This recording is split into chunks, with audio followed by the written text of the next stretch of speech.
జోగారెడ్డి గారి గురించి చెప్పాలంటే నాకు 1995లో పరిచయం అయ్యారు. రఘుపతి ఈయన హార్టికల్చర్లో వర్క్ చేసేవాళ్ళు. ఈయన డిఈ, తను ఏడబ్ల్యూ. తను అక్కడ ఒక సంప కడుతున్నారు. అప్పటికే నేను సంప డిజైన్ చేసి ఉండి ఆ స్టీల్ అదంతా ఐడియా ఉంది కాబట్టి నాకు కూడా చూడాలని వర్క్ ఇంట్రెస్ట్తో నేను కూడా రఘుపతి సార్తో పాటు నేను కూడా వెళ్ళా. సారు చెక్ మేర్ చేయాలి కాబట్టి స్టీల్ వెరిఫికేషన్ కోసం వచ్చారు. అంతా చూసుకున్నారు. నాకు అప్పుడే అనిపించింది అసలు ఏం మాట్లాడలేదు, ఇన్స్ట్రక్షన్స్ కూడా లేవు, అది కామెంట్స్ కూడా లేవు.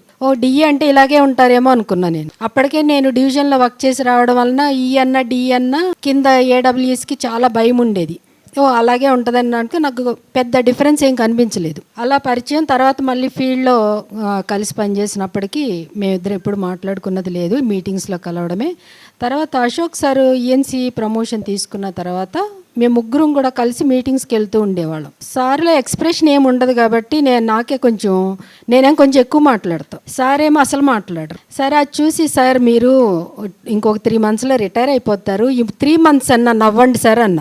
నా మాట మన్నించి నవ్వడం మొదలుపెట్టారు. ఆ మొదలుపెట్టి 10 months నవ్వుతూనే ఉన్నారు. 3 months అయిపోదు అనుకున్నది 10 months ఉన్నారు. చాలా సంతోషం. ఈ మధ్య ఒక ఆర్టికల్ చదవడం జరిగింది. ఏంటంటే మౌన సాధన.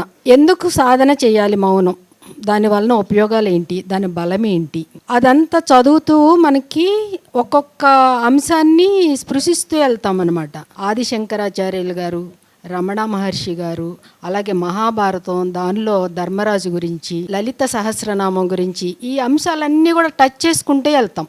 కానీ ఒక ఆధ్యాత్మిక భావం మనలో వస్తుంది అనమాట, అది ఆర్టికల్ చదువుతున్నంతసేపు కూడా. కానీ నాకు అదంతా చదువుతున్న చివరిలో నాకు జోగారెడ్డి గారు గుర్తొచ్చారు. ఎంత ఇంప్రెస్ చేసిందంటే ఆయన మౌనం నన్ను.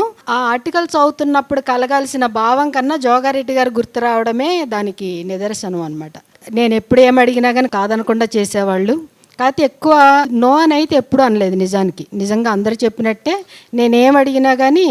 కాకపోతే రఘుపతి మీద కొంచెం ప్రేమ ఎక్కువ ఉండేది. బహుశా ఫస్ట్ డి అవ్వడమో తన మీద జనరల్గా ఉండే ప్రేమతోనో.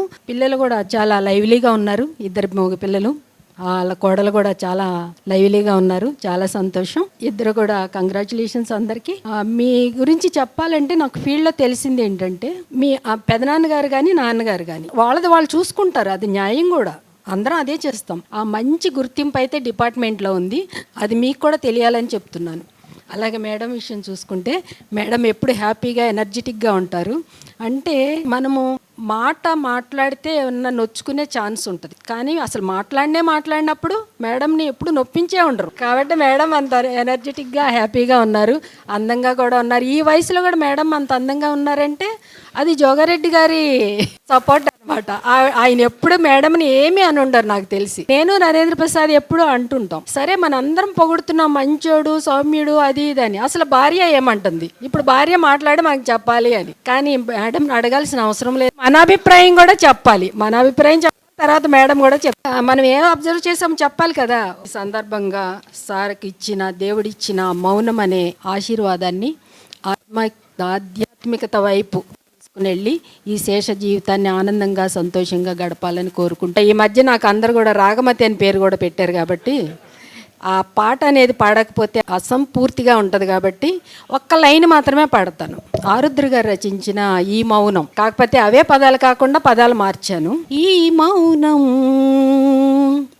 ఈ ధ్యానం, ఇదే దైవ కానుక. ఈ మౌనం, ఈ ధ్యానం, ఇదేలే దైవ కానుక.